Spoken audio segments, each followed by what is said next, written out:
Welcome to Real Talk with Jean Price. One of the things I said last year when I had the stroke, it taught me some things. One of the things I said was, I remember feeling so afraid, and I remember asking a question, who said that I wasn't supposed to be afraid? And one of the things that it taught me here a year later, my trust in God has increased so much, and it taught me to appreciate being here, because I didn't have to be here. I just heard on yesterday the news of somebody that's in a coma with a stroke, and I thought about myself, like, who am I that I'm still here, to be a voice for God, to be able to talk about things. And now in 2021, I really learned that life is so precious. It's not about things. I could go out right now, do what I want, buy what I want, travel the world. But you know what I choose to do? I choose to serve God, to work Real Talk and do the things that I like to do, because it's really not about things. And you really learn the value of life is truly being here. That's important.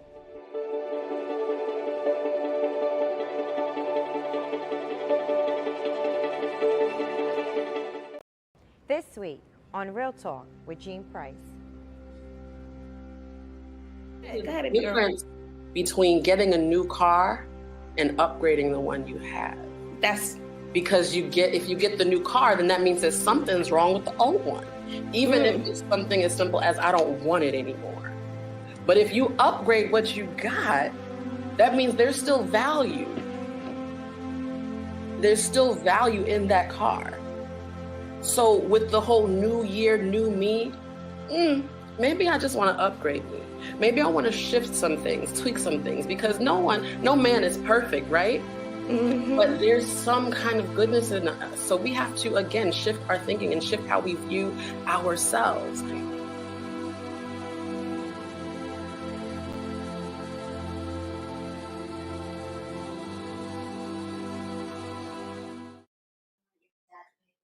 Good evening, everyone. Thank you for joining me tonight on Real Talk. I hope you had a wonderful day. My day has been wonderful. I just want to thank you all for those that sent me birthday wishes. I had an absolute fabulous time. I was in the Bahamas where I was able to relax and just enjoy myself. I'm so glad you tuned in tonight. We have a wonderful show in store for you. You still have time to tell people to comment, to like, and we also want you to share. And guess what? We have some great things in store tonight. And guess what? We already have guests chiming in. Good to see you, Tammy. Thank you for joining me tonight on Real Talk. Listen, tell your sister Stacy that Real Talk is on, and we have something really special that we're going to be showing tonight. I hope and pray that everyone's new year has come in and you've got some things in mind, some things you want to do. But my guest tonight is such a great person. I've been given the ability to get to meet her, and every time she's on the show, she always says something that gives impact. And that word means so much to me because it's not about becoming famous, but it's about doing something that affects people's lives. And that's what's so important. So my guest tonight, again, has been on the show before, but I'm glad she's here for the new year. And we have something new we want to talk about. So listen, get ready for the start of an amazing new episode of Real Talk with Jean Price, yours truly. Again, we want you to like, we want you to comment, and most of all, we want you to share. So at this time, I want to welcome my guest tonight, a special person to Real Talk, Dr. Tay Bassét. God bless you. Dr. Tay, come on out on Real Talk. Hi, ladies. How are you? I'm well. How are you? I am good. It is so good to see you as we talk a little backstage. Happy New Year's. Still the beginning of the year. Right? I am just right, it is. But I'm so glad every time you come on the show, I got to tell my guests, you always, and I'll keep using this word, and you can use it throughout the show, you always leave us with something to think about, to talk about, something we didn't know before. And I'm grateful because I see that it's such a beautiful gift that you have, and it matches your beautiful smile and, of course, your personality. And I'm not just saying that. Like, you really, you know what? You're such an inspiration to me. I really appreciate that. Thank you Oh so my much. God, you are so.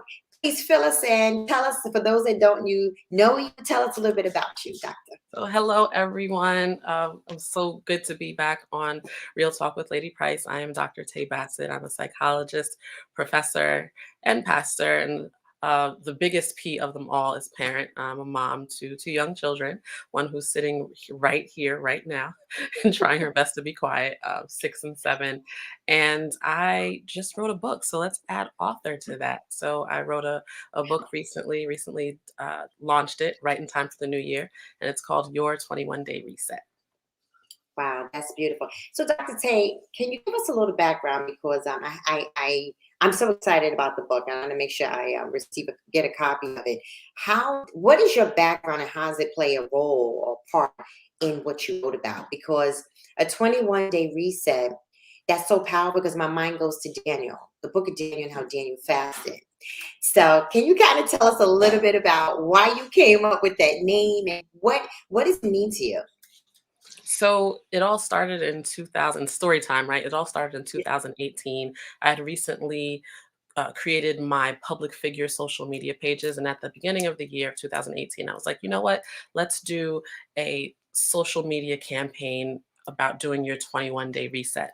And to be honest with you, I didn't have 21 days already outlined and all of that. Every day I kind of got up and God gave me something new and I posted it. And that's really how it happened. And at the 21st day, I was like, you know what? I'm going to make this into a book. And that was 4 years ago. So, Wow. why 21 days? I Mhm. think at its core, I was probably thinking Daniel. And a lot of people think that it takes 21 days to form or break a habit, right? That's Mm, something that a lot of people have accepted, but it's actually not true.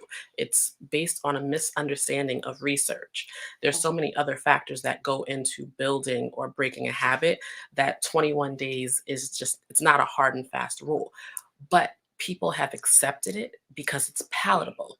Think about mhm, the corporate fast that we do in church, 21 days. That's mhm. palatable. Most people Right, aren't saying in January, "Oh, I can't do 21 days." They're like, right, "Yes, I will," right, because it's not quite a month. But if you start talking about 40 days, it's like, "Oh, we going into the wilderness. I don't know if I could do a Daniel fast for 40 days." You know what I mean? right, That's why right. people have accepted it, because mentally it's something, it's doable. So I'm like, Mm, okay, you know what? Let's start there. It's something that's doable. It's going to keep people yes, engaged. If it was a 40-day reset, people would fall off, right? So right, right. Good point. that's why I chose the 21 days. And as far as reset is concerned, reset is more palatable than resolution. I think resolution has started to have a negative connotation. Why? Mhm. Because over 80% of people don't keep their resolution when they set it for the new year. It's like, Happy New Year. This is my Mhm, resolution. What's my mhm. resolution again? By the end of by the end of January, people have already forgotten and or just said, you know what? Forget it. The beach is gonna get whatever body I give it. I'm going to stop, whatever their resolution is. So That is so true. Now, I just want to talk about that for a second. Why do we do that? Just from a mental perspective. Number one, why do we give up? So first, why do we make mm, it? If somewhere inside you're not really sure if you're going to keep it, and then why do we give up and we or don't continue? Because I just think sometimes with people, we're such people that give up so easily. Why don't we mhm. stick it out? And I love what you said about the 21 days, because it is more palatable. But why do we give up? Why do we give up? That's such a good Yeah, question. And that's probably, we could probably do a course on why people give up, but there's so keep that many in different mind. reasons. Yes. There's so many different reasons, and it really depends on the person and their Yeah. experience. It could have something to do with self esteem. Maybe you think you're not worthy. Maybe you think you're not worthy of achieving that which you're working on. So it's just like, you know what? Forget about it. Because I've continuously heard, I can't, I shouldn't, I didn't before, I won't again. So let me just quit. Another reason is gratification. We live in a world where we want instant gratification. Fast food thrives, right? How often do you see a fast food restaurant go under and close?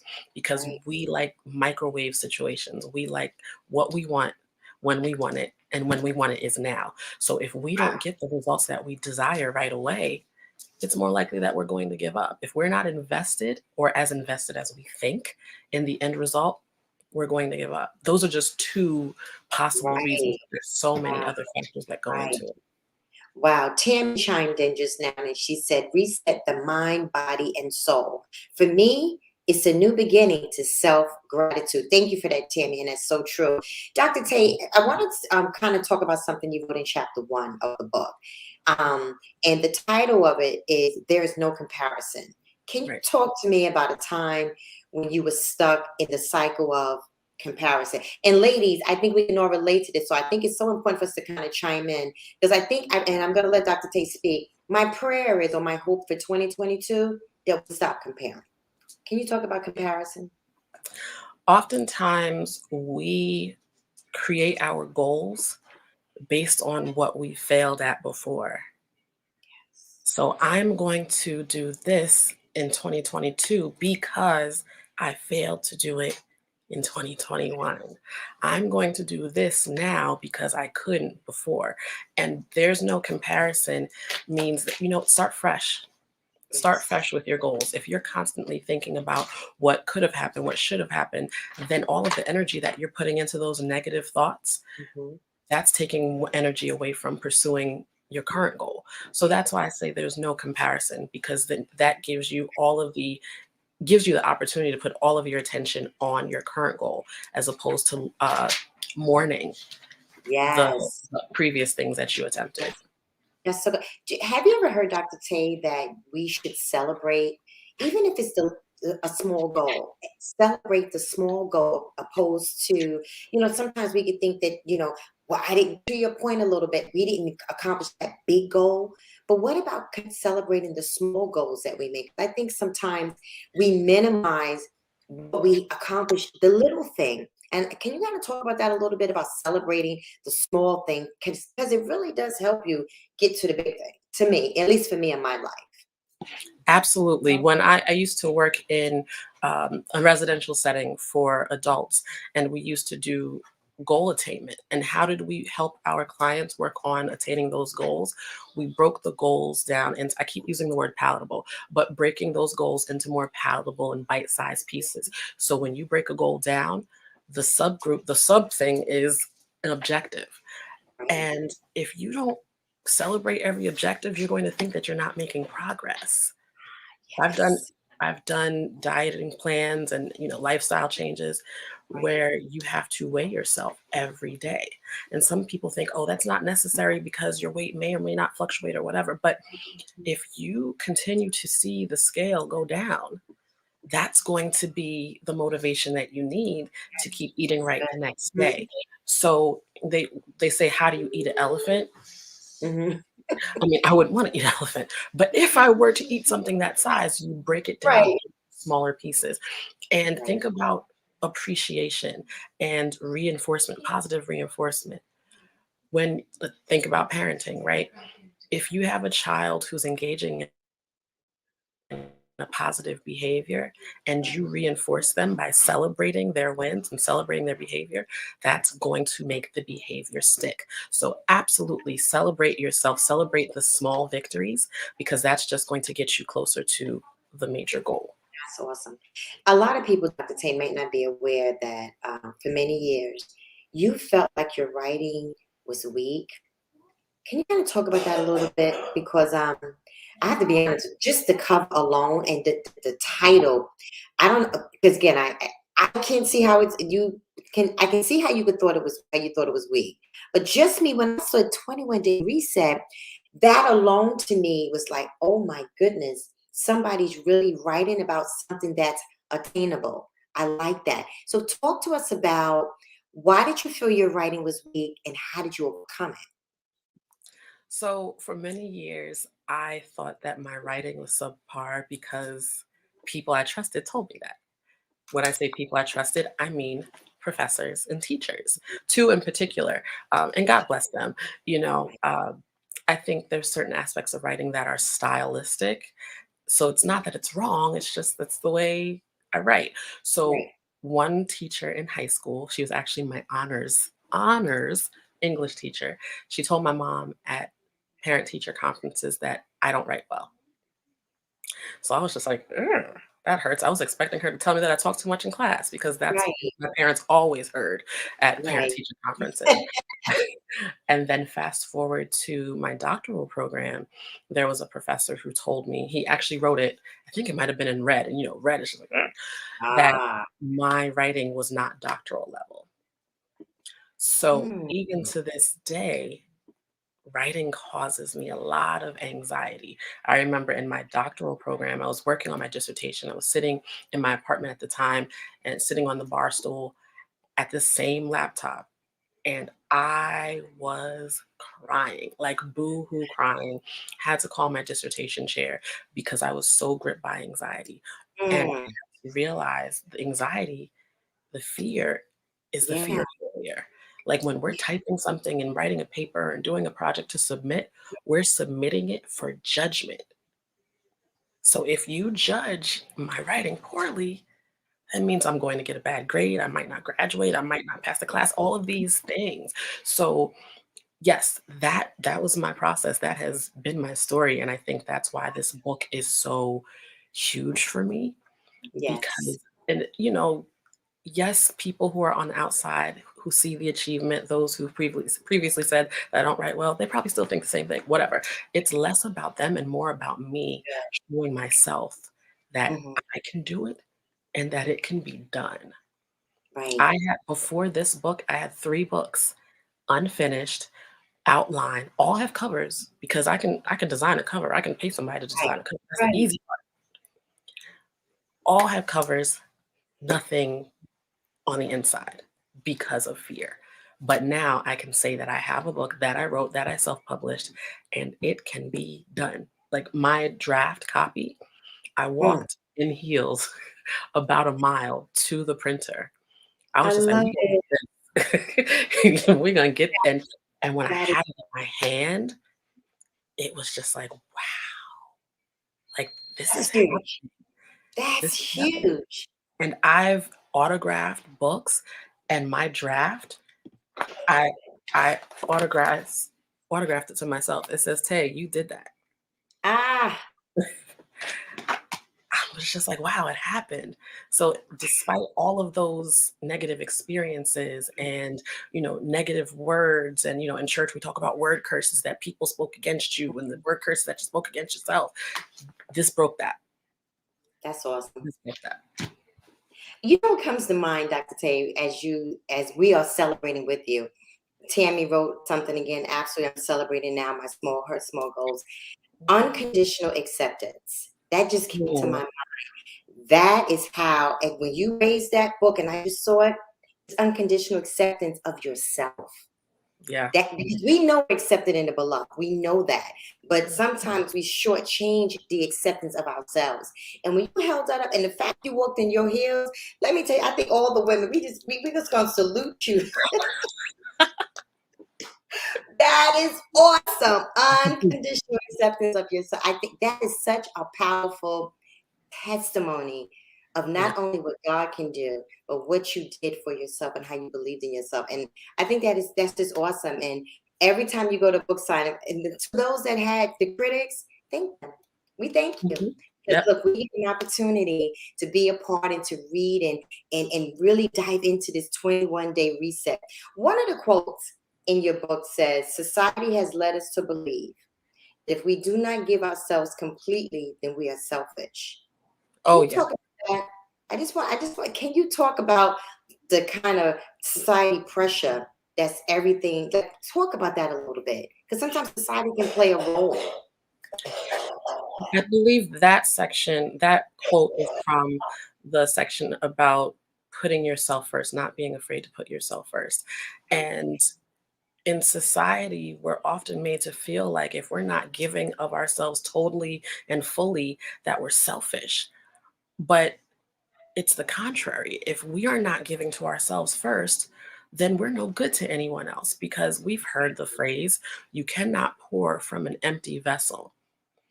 So we Mm, have to, and that's in the part where we are really uprooting the negative thinking and the negative worldviews. And yet, can you do that in 7 days? Sure. Would you benefit from doing it longer? Absolutely. We can't achieve our goals until we change the way we think. Yes. And one of the ways that we think is that we have to beat ourselves down and we have to run ourselves into the ground and we have to push, push, push and go, go, go until we can't go anymore. When that's just not the case.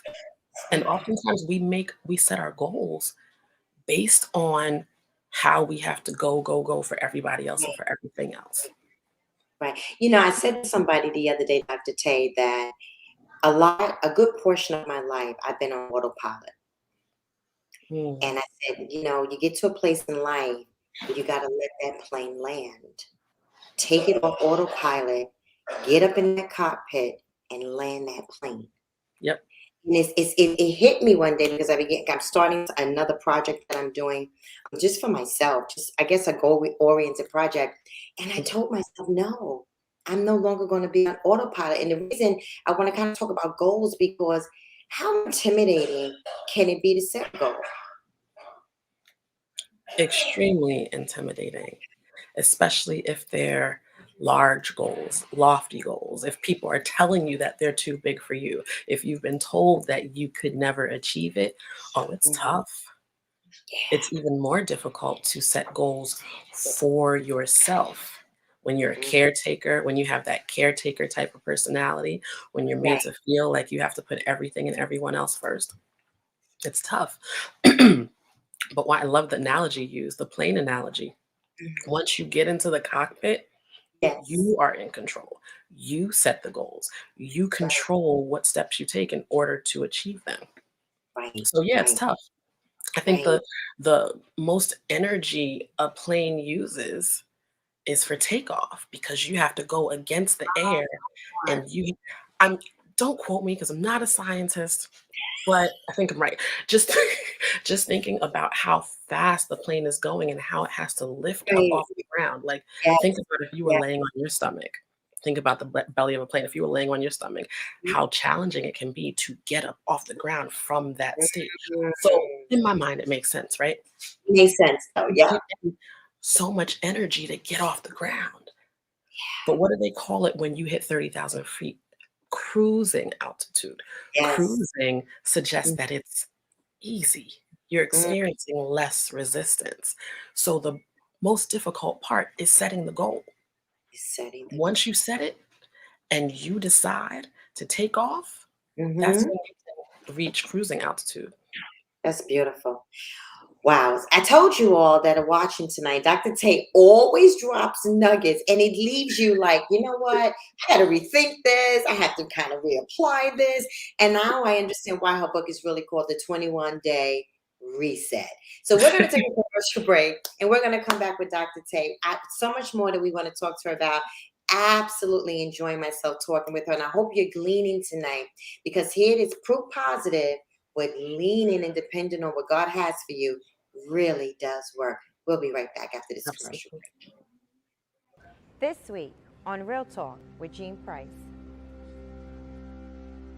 The Go ahead, girl. difference between getting a new car and upgrading the one you have. That's Because if you get the new car, then that means that something's wrong with the old one.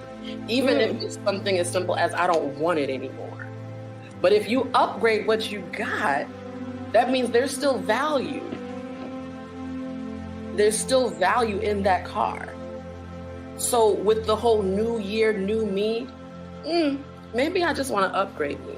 Maybe I want to shift some things, tweak some things, because no man is perfect, right? But there's some kind of goodness in us. So we have to, again, shift our thinking and shift how we view ourselves.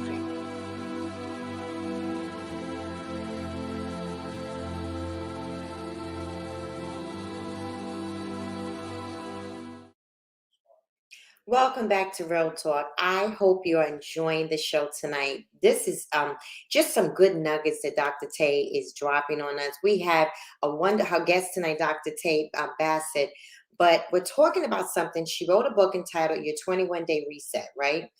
But sitting and having her talk to us about the reset process is what I love and why I so enjoy every time she comes on the show. So again, you still have time for the last half of the show to tell people to tune in. They don't want to miss what Dr. Tate has to say. So Dr. Tate, please come back to Real Talk and tell us some more about the 21-day reset. Tell us about this reset. I just want to hear so much more about it. I want to ask you a question, Dr. Tate, and again, welcome back to the show. How do you hope people feel at the end of the 21-day challenge? Motivated, Yes. motivated, refreshed.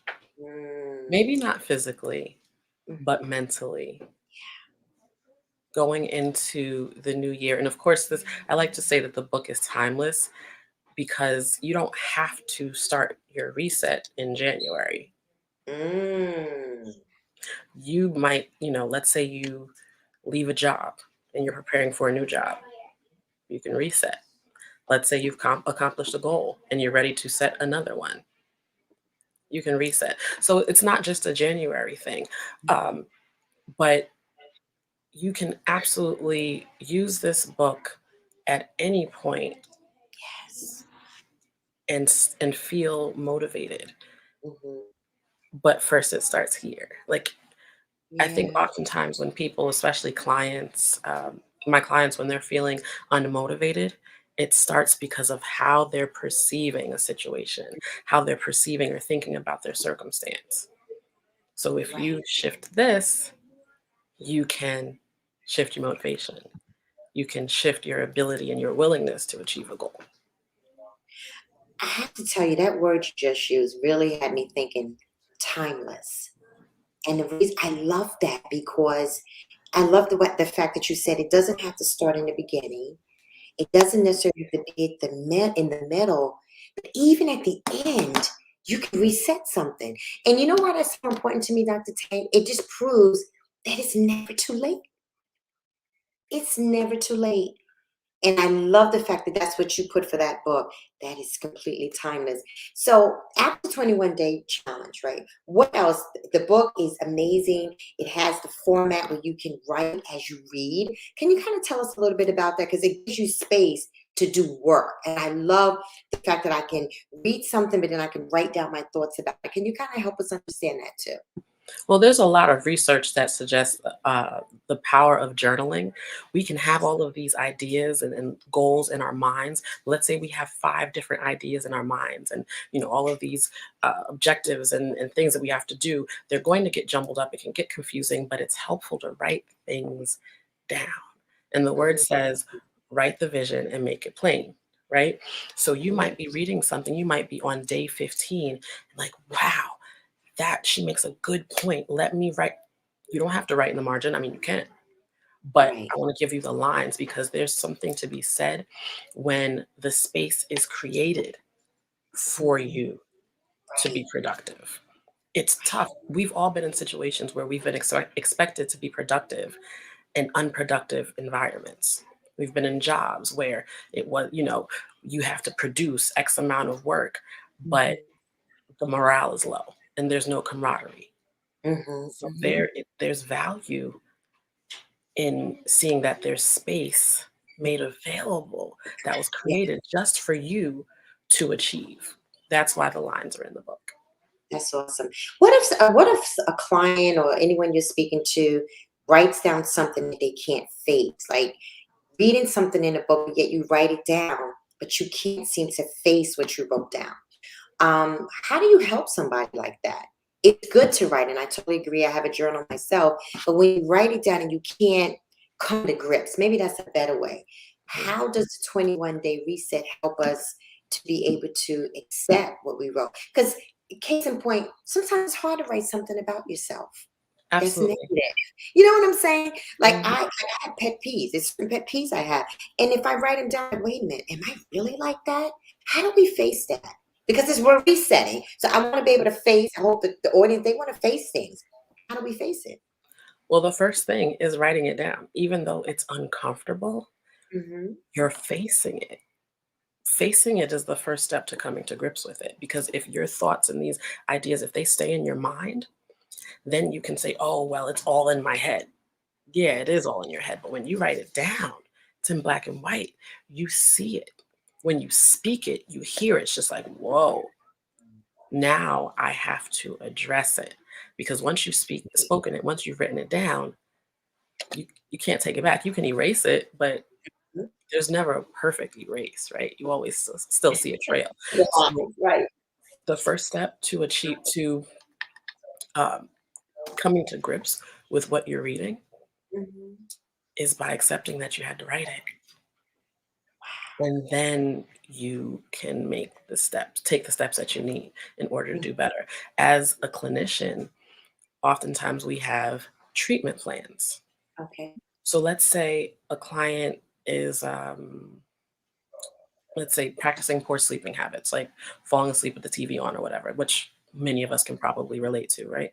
Mhm. That might not be something positive, but once it's written down as a goal, now you are equipped to work on it. So we've established it as a goal. Now Right. let's work. So Okay. the coming to grips part, It's interesting. it might be challenging, Hmm. but you've already done the first step. Right. The first step when someone is in rehab, let's say they've broken a leg or lower extremity, those first steps are going to be tough. They're going to be painful. But even when they want to stop, the physical therapist tells them to keep going because you Mm. need that first step in order to go forward. That's powerful. That is so powerful. Have there ever been a time in your own life, though you moved forward, you actually went backwards to start again? That's a great question. You ask the best questions. Actually, with this book, so Wow. I, I've had, like I said, I have 3 books, 3 Hmm. covers up Hmm. until the 29th of December. None of them really had content on the inside. And I decided, you know what? When the pandemic first started and everything shut down in March of 2020, I Right. started writing a book called Out from the Ashes, a transparent Ooh. prayer journal. Right? Yeah, that's how I felt too. Sound good, right? And that was supposed to be my first book. I created a social media handle for it. On my birthday, I said, I'm going to write a book. That's my gift to myself. That's not the first book I wrote. I had to go back to the first book Okay. that I was supposed to write. And there's a chapter about, don't worry about what they might say. I was thinking, Mm. oh, what's it going to look like? Oh, she starts stuff, but she doesn't finish it. Right. Or, what happened to the prayer journal? What happened to this? And why isn't, and she has a whole uh, Instagram page, but there's nothing on it.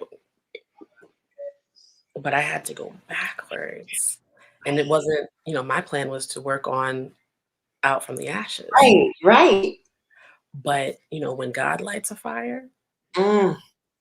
you want to do what you got to do in order to follow the path that he set.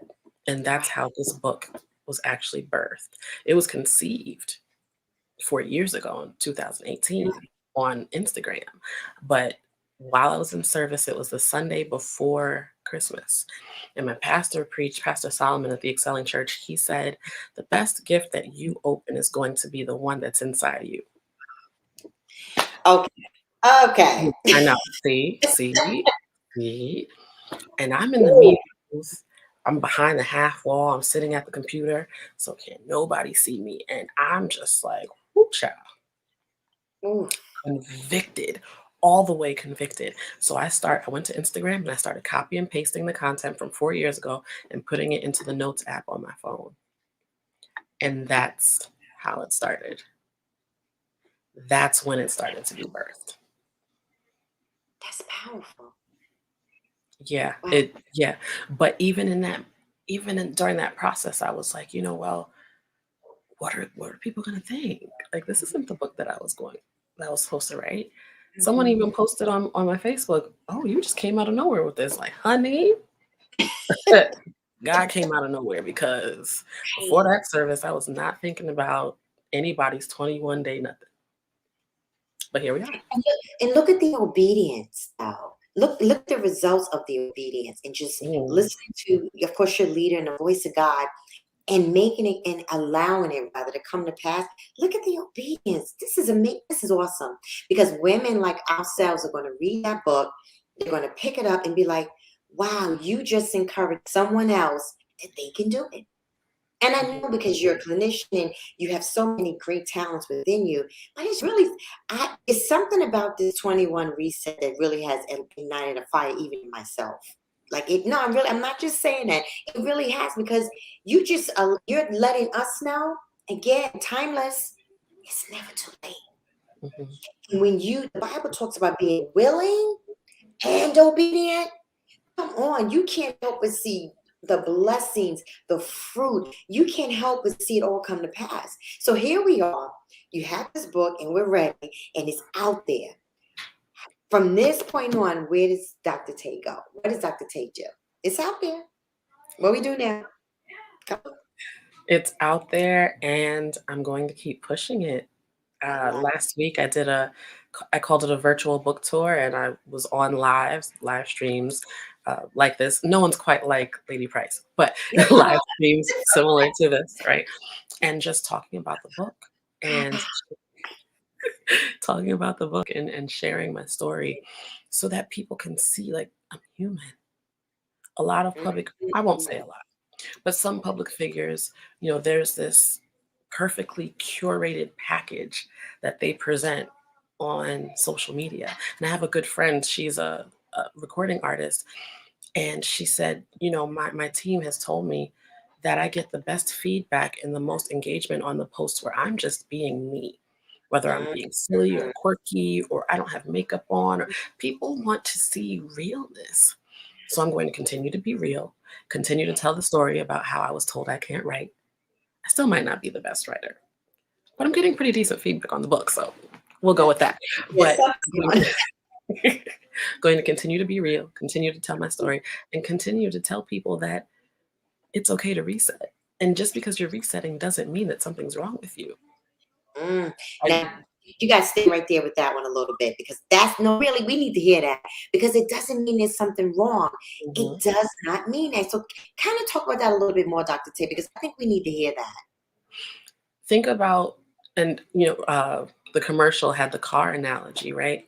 Yes. When you need a wheel alignment, it doesn't mean you need new wheels. They just need to be realigned. So Mm, sometimes we can experience have negative experiences in our lives. We can go through things. Life happens. I did one on the launch interview for my book. The host said, life was lifing. Life can be lifing, and then you have to reset from it. Reset is just like a bounce back, just like when after you have a baby, a snap back, right? mm, Doesn't mean that there's something bad about you, about your mindset. It just means that, hey, maybe I need to recalibrate. right. I don't Right. need new wheels. I don't need 4 new wheels. I don't need 4 new tires. I just need to realign. I just need the realignment and I'll be good. Yeah. And to your point, Dr. Tay, it's good to hear that there's a safe place, a safe part of our lives where we can reset. We don't have to be on, as we've been talking about autopilot, so forth. We can, and one of the things I love about you is that you are real and you're touchable, even though we're on StreamYard, it's touchable, it's real. You can connect. Like we can connect. Our guests tonight, we can all connect to, wow, she's really real. And that's what I like about resetting because it Mhm. means that it's okay. Sometimes it's okay not to be okay, as Chandler Moore would say, but it's okay to take the time to realign, to reset. Okay, so Absolutely. somebody gets the book. What should be the first thing that they do in the book as far as reading, as far as journaling? Kind of talk for the few minutes we have left. Kind of tell us what we should expect when we get that book. Because I'm ordering my copy tonight, so I hope you all join me. What's I some of appreciate the you. first things you should do? First, read the introduction. Sometimes I'll admit there's some books where I just go past the introduction and just start, especially if it's a workbook, right? Read the introduction because that's the foundation. That's going to get you started. It gives you the whole, like, the premise behind the book, how you can use it, right on the lines, right in the margin, do what you got to do. Read the introduction and also go into it with an open mind. A lot of the feedback that I've been receiving from people is that, oh, I thought it was just a quick read because, it's a thin book. It's a quick read. I'm just going, buy the book, support her, read it. No, it takes work. So go into it with your with your sleeves rolled up, right? With your sleeves rolled up and ready to work. And also, one thing that I said in one of the chapters is that even though it says 21-day reset, it might be a 30-day reset for you. You might have to do day 3 for 5 days because Oh, maybe I like that's that, what Dr. Tay. resonates for you. Maybe that's, it speaks to what you're going through or, the trauma that you experienced or whatever the case may be. Don't feel locked into the 21 days. You might unearth something, say, I want to dig a little deeper. It's okay. That's just the framework. But even if a house has a framework, you can still add a room Oh, or yeah. put a dormer on it, or Mhm. that's the framework I laid. What you do with the framework is up to you. Wow. Wow. I love that. Well, listen to my guest. Dr. Tay, I would like 5 copies. I'm telling you now. Thank you so much. I We appreciate get you. off this. And because I'm already thinking in my head, not to give it to anybody, like because I see a problem with them or anything else.